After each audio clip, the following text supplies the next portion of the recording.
अस्सलाम वालेकुम स्टूडेंट्स। पीछे हम इलास्टिक कांस्टेंट पढ़ रहे थे। बताया था कि मॉडुलस ऑफ इलास्टिसिटी या इलास्टिक कांस्टेंट कहते हैं जिसे हम, उसका फार्मूला स्ट्रेस ओवर स्ट्रेन होता है और उसकी एक किस्म हमने पढ़ ली थी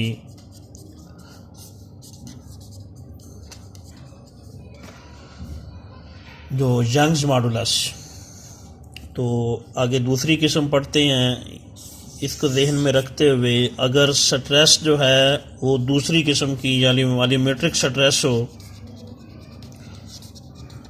स्ट्रेस वॉल्यूमेट्रिक हो और स्ट्रेन भी वॉल्यूमेट्रिक हो, क्योंकि वॉल्यूमेट्रिक स्ट्रेस से वॉल्यूम चेंज होता है और वॉल्यूमेट्रिक स्ट्रेन प्रोड्यूस होती है। तो अकेला स्ट्रेस और स्ट्रेन जैसे कल बताया था मॉडुलस ऑफ इलास्टिसिटी होता है। टेंसाइल स्ट्रेस और टेंसाइल स्ट्रेन कल बताया था यंग्स मॉडुलस होता है। वॉल्यूमेट्रिक स्ट्रेस और वॉल्यूमेट्रिक स्ट्रेन इनकी रेशो को बल्क मॉडुलस कहते हैं। Ratio of volumetric stress and volumetric strain is called bulk modulus.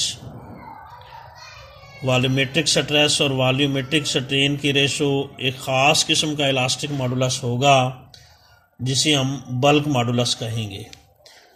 तो पीछे बताया था इसको अकेला स्ट्रेस भी हम कह सकते हैं क्योंकि फार्मूला वही है F/A। और वॉल्यूमेट्रिक स्ट्रेस का फार्मूला हमने पीछे पढ़ा था डेल्टा V ओवर क्या होता है V0, यानी change in volume divided by क्या होता है ओरिजिनल वॉल्यूम। तो बल्क मॉडुलस का फार्मूला वॉल्यूमेट्रिक स्ट्रेस और वॉल्यूमेट्रिक स्ट्रेन, ये स्ट्रेस का फार्मूला या वॉल्यूमेट्रिक स्ट्रेस का फार्मूला और ये वॉल्यूमेट्रिक स्ट्रेन का फार्मूला है। इनकी रेशो जो है वो क्या होगी, बल्क मॉडुलस होगी। आगे स्ट्रेस की तीसरी किस्म हम देखते हैं। स्ट्रेस की तीसरी किस्म थी शीयर स्ट्रेस।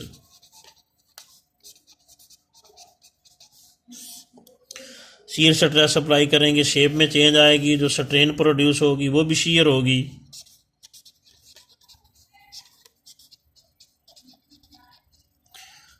इनकी रेशो जो है वो शीयर मॉडुलस कहलाएगी। तो ratio of shear stress and shear strain is called shear modulus. Shear stress और शीयर स्ट्रेन की रेशो जो है वो शीयर मॉडुलस कहलाया करती है।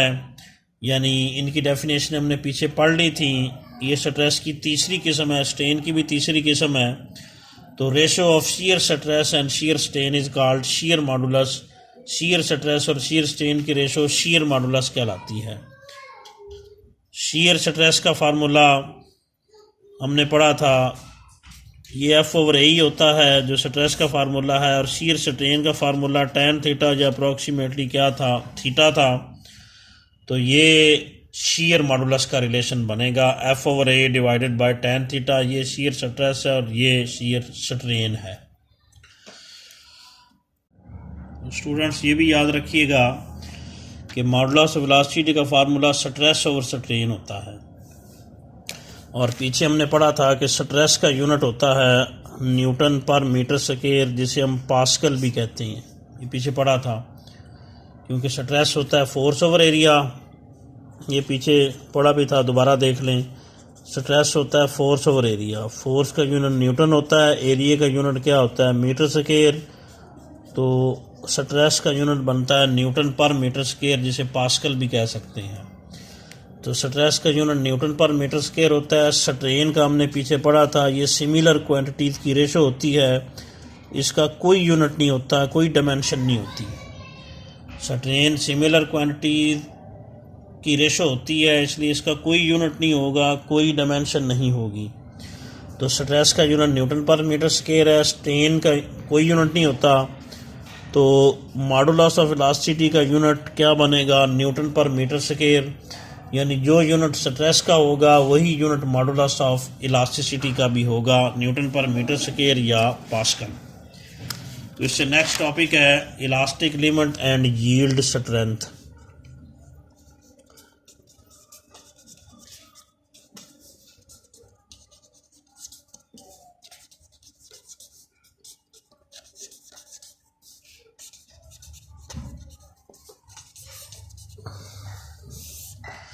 इसमें आपकी बुक में एक फिगर बनी हुई है जिसमें एक मशीन दिखाई गई है जिसको मैकेनिकल टेस्टिंग मशीन या टेंसाइल टेस्टिंग मशीन भी कह सकते हैं। उस मशीन के दरमियान इस तरह एक वायर फिट की हुई है। वो मशीन वायर को खींचेगी, वायर को जब खींचेगी उस पर टिपिकल स्ट्रेस अप्लाई करेगी, उस पर यानी फोर्स लगाएगी और फोर्स ओवर एरिया को स्ट्रेस कहते हैं। तो मशीन वायर पर स्ट्रेस अप्लाई करेगी जिससे वायर की लंबाई में इजाफा होगा, यानी वायर में स्ट्रेन प्रोड्यूस होगी। वायर मशीन पर ख़ास फोर्स लगाएगी खींचने के लिए, फोर्स की शक्ल में स्ट्रेस अप्लाई करेगी जिससे वायर की लंबाई में इजाफा होगा, और लंबाई में इजाफे की शक्ल में हमने पीछे पढ़ा था कि स्ट्रेन प्रोड्यूस होगी इसमें। और स्ट्रेस और स्ट्रेन के दरमियान में हमने यहाँ पर एक ग्राफ ड्रा करना है।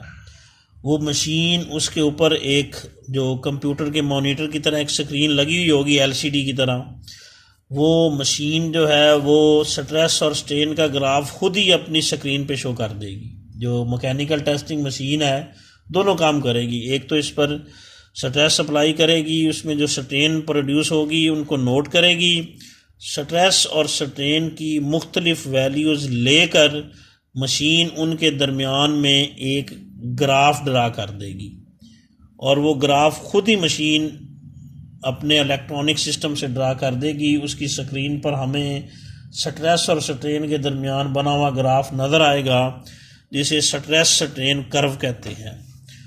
तो वो ग्राफ इस शक्ल का होगा जो अलोंग एक्स एक्सिस स्ट्रेन ली गई है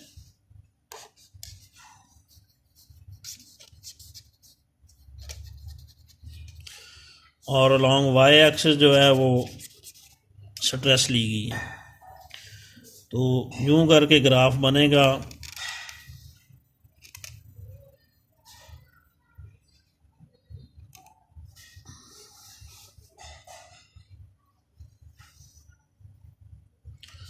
यूं करके ग्राफ ये हमें जो नज़र आएगा उसके ऊपर बनता हुआ, ये स्ट्रेस और स्ट्रेन के दरमियान में इस तरह का ग्राफ हमें नज़र आएगा जिसको स्ट्रेस स्ट्रेन कर्व कहते हैं।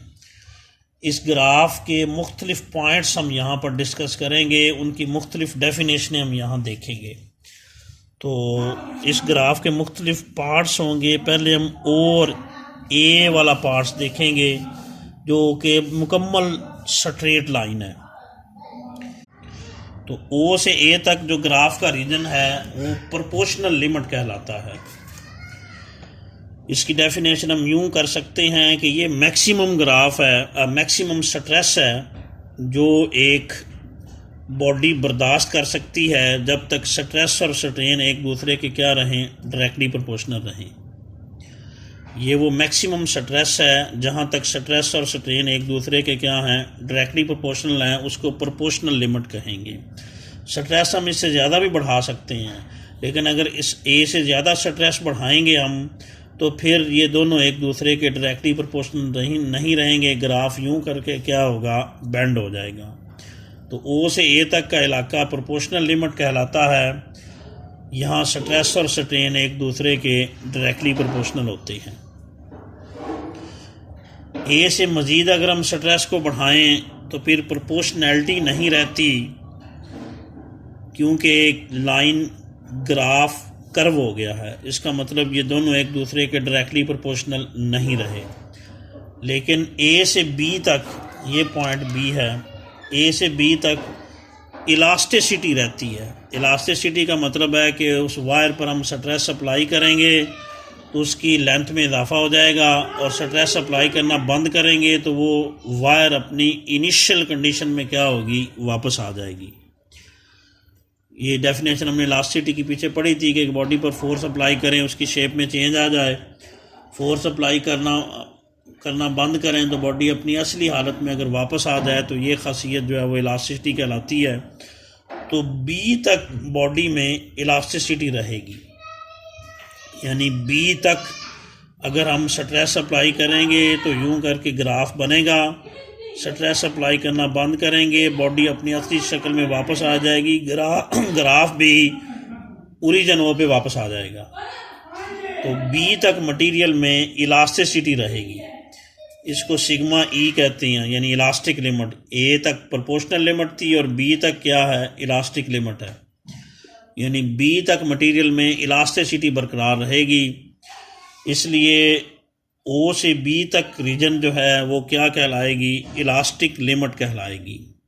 पॉइंट बी को हम यील्ड पॉइंट कहेंगे। Value of stress at point B is called elastic limit. Value of stress at point, यानी बी पर जो है स्ट्रेस की वैल्यू इलास्टिक लिमिट होगी और ए पर स्ट्रेस की वैल्यू क्या होगी, प्रोपोर्शनल लिमिट होगी। तो ओ से ए तक हुक्स लॉ भी मुकम्मल तौर पे अप्लाई होगा, क्योंकि स्ट्रेस और स्ट्रेन एक दूसरे के डायरेक्टली प्रोपोर्शनल हैं।